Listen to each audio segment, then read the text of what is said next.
Hi guys, Mary here. If you are a preschool or primary teacher and you're planning on going to Ireland to gain some international working experience and improving your English, stay tuned because this video might be for you.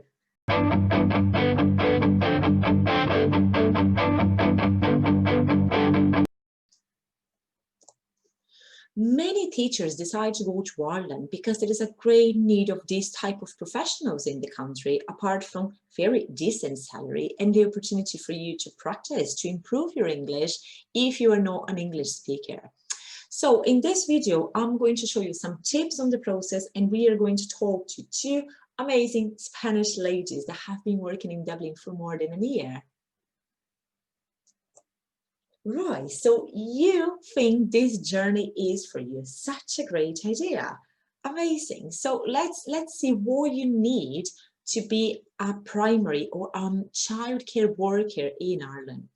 First thing is, if you are not from an European country, you might have to go to the immigration website and check for visa requirements. Okay, so check the description for the links. If you do have a visa, or if you are an European citizen, the first thing you should do is to go to the Department of Children and Youth Affairs website. So this is a website where you're going to find all information about this type of job in Ireland. So the first thing you can do is you just look for your country. So you might be from Portugal, Poland, Italy, Spain. So you just put the name of your country and you are going to find a list of qualifications and degrees that are accepted from your country.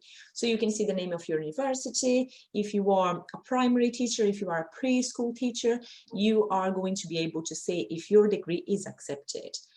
If your degree is not there, don't panic. Okay, so you can just send them an email and ask them to analyze your case on an individual basis, because I know that sometimes some crèches, they do accept psychologists or people with other kinds of degrees. Okay, so go for this first. And second thing you're going to do is to go to the Quality and Qualifications Ireland website. So you are going to see your degree there, and you are going to be able to check the level of your qualification. So with this information, you might know if you can be an assistant, a room leader, a teacher, so what kind of position you are going to be able to get in Ireland. Okay, so what about English? Well, most crèches, they don't ask you for a certificate, but they do ask you for an intermediate level of English, because remember, you are going to be talking to parents, you are going to be having staff meetings, and you are going to be writing reports about children, and of course you have to understand children. Just imagine if they are hungry and you can't understand them, this might be a problem. But the age, usually most teachers are working with babies or toddlers, but you do have to have enough level, to communicate with them, parents and coordinators, managers, and all this stuff. All right, so they don't ask for a certificate, but the interviews are going to be in English. So prepare yourself, make sure you know the specific vocabulary for this kind of work. Make sure you prepare yourself for the interviews, and you're going to have more chances. Okay, so what do you have to do when you decide you've got the qualifications, you've got the level of English, you've got everything, you really want to go? So you need to start job hunting. So again, on the description, I'm going to put some links of websites that you can go to look for jobs in Ireland. So first thing is to create a CV in English if you don't have it already. So you have to create a clear, engaging, nice CV in English where people can see your qualifications, your work experience. If you don't have any, you can talk about internships, you can talk about experience abroad. So just show them who you are and show them the goals you've got. Okay, so what are your skills? So I'm very patient, I'm passionate about children, I really like singing, for example, I really like art crafts. So make sure you create a good CV so your profile can stand out. Okay, so another thing you have to take into consideration when job hunting is that in Ireland, different crèches and different areas, they have different names for the same position. So I put here some of the names you can look for while job hunting. For example, some crèches call the teachers preschool educators or childcare practitioners, childcare workers, early years educator, early childhood educators. Okay, so if you go, for example, to Indeed, you are going to be able to look for, to find jobs with all these names, and basically most of them are the same thing. Jobs can be part-time, full-time, so everything is going to depend on the crèche, on the nursery, on the position. Okay, so you can just go talk straight to them, send your CV, and they are going to tell you the next steps for this process, right? So good luck with that. And now we are going to talk to my two favorite Annas. So they are two Spanish ladies. They have been teaching babies, toddlers, and children for more than a year in Dublin. And let's see what they have to say. So, hi ladies, thank you for taking the time to talk to me. Can you please introduce yourselves? Yes, of course. My name is Ana Isabel. I'm from Bullas, Murcia. I've been living in Dublin for 1 year and 4 months, Right. and I am an English teacher of primary education from University of Salamanca. All right, great. And you, Ana? My name is Ana. I'm from Madrid, Spain. I'm a preschool teacher, and I've been living in Dublin for nearly 3 years. Okay, amazing. So how did you come up with the idea of working in Ireland? Well, my friend of mine told me that it was a great opportunity to come here to get a job. So I decided to come here. The salary is very good as well. Amazing. And is the aim reason for that. Yeah. Okay, fantastic. And you, Ana?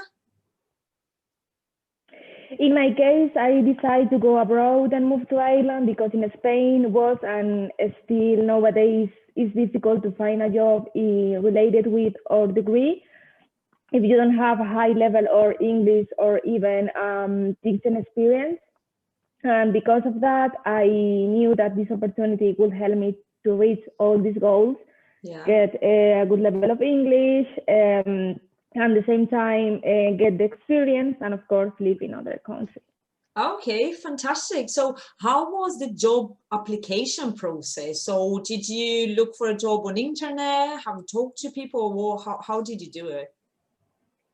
Well, the advantage here in Dublin is that there are a lot of crèches here. Okay. So yeah, you have a big opportunity to find a good job. So in my case, this friend told me about that I can send my CV whatever I want. So I sent my CV, and they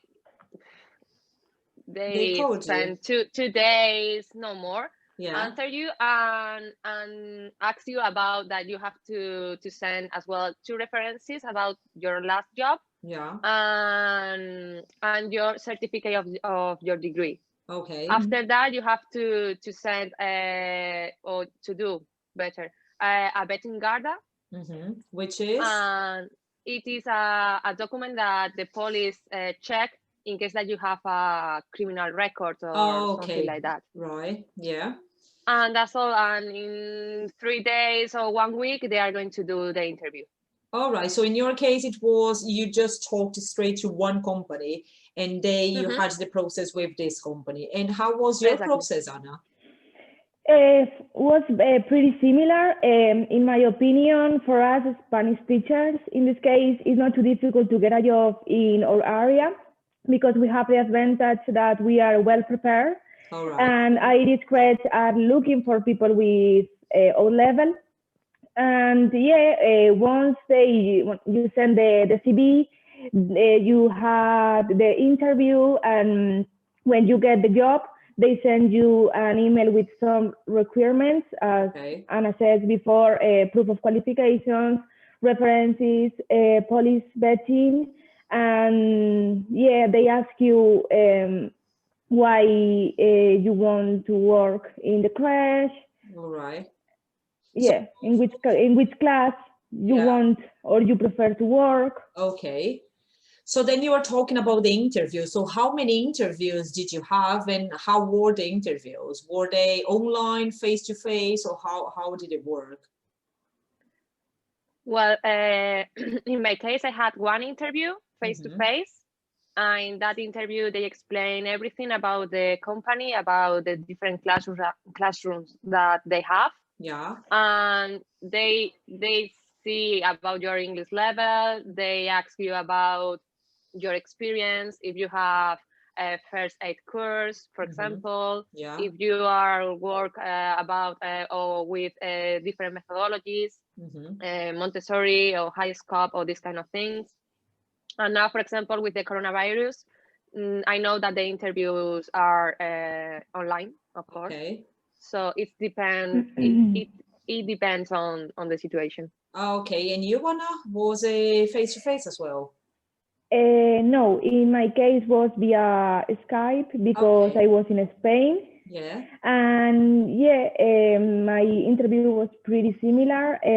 I sent my CV to some crèches, but I only had one interview because I was very lucky, because the crèche I want to work, they answer me very early, and we do the interview, we engage, and the day before they answer me, offer me the job. Oh, so after the interview, they straight away they offered you the job? Yeah, the following day. Yeah, they told me between 2-3 days we are gonna to answer you. Yeah. And the following day. Okay, amazing. That's great. Yeah. All right. And tell me. In the interview, they ask you, about your studies, experience, strengths, and weakness, and about the language.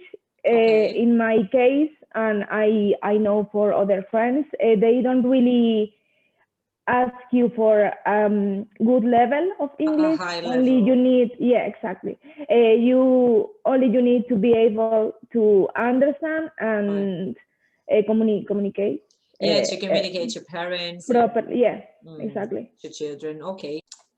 So what about the adaptation period? How did you feel when you got there, your first weeks working? How was it?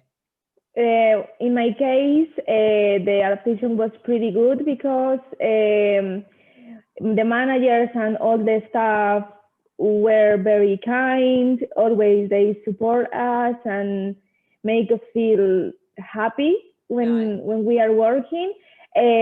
Of course, in the beginning, it was a little bit stressful because you don't know the routine, how they work. And sometimes it's like, okay. But with a few weeks or a month, your listening is much better and you feel more confident. Okay, right. What about you, Elizabeth? Yeah, I agree with Anna. The same conditions, more or less. The manager showed me all the building and all the classrooms, the different classrooms that they have. And all my colleagues are so kind with me. So I was very comfortable in this atmosphere, Yeah. Well, children are amazing always. So fantastic. Yeah, the situation fantastic. Okay, fantastic. So how would you describe a typical day at work? What do you do with children? So what are the ages and what do you have to do with them? Yeah, it depends on the crèche or class, but in my case, I'm working with kids between 2 years and a half, 3 years old. And for example, my routine is in the morning, we give them the breakfast, then we do the circle time where you can say hello to each kid. We can talk about the weather. We can review some topics like colors, numbers, or maybe we can work another kind of themes, depends of them, of the week, like space or farm animals. And then they have a snack. We are going to the garden to get a little bit fresh air. And then lunch, sleep time. After that, maybe we can do some yoga, free play, Montessori, because we are introducing them and with Montessori materials. And then around 5:30, depends, because now with the COVID, the schedule is a little bit different. They go home.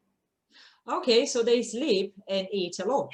Yes. Yes. Okay, is it the same in your crèche, Anna? Yes. I work with children between 1 year old and 4 months years old, more or less. So yeah, they are so little. And yeah, in my case, they sleep normally 2 naps per day. Okay, so amazing. yeah, they sleep a lot. And yeah, we have breakfast as well. We have free time. We try to do with them some activities to improve and develop their skills. All right. Because yes, and yeah, garden as well. Yeah, everything is more or less the same. The same. So yeah, and always in different crèches, they have all the routines. So we have to follow that. Yeah. It's very important for them that the children have a routine. Okay, amazing. So would you recommend the experience then? Are you happy there? Yes. I think I recommend this experience because for me it's the best decision I've ever made.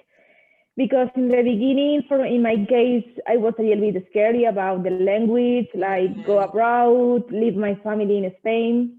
But now if I think about my decision, I mean, it's the best thing because you learn about other culture, you make new friends, the country is beautiful, the weather now. The country is beautiful and you're gonna fall in love with each place. Okay, fantastic. And the same for you, Anna. Yeah, I recommend this experience 100%. There are a lot of advantages to come here because you can improve your English. That is very necessary nowadays. You can earn a lot of money. Great. You can know another culture, another country. So it's amazing.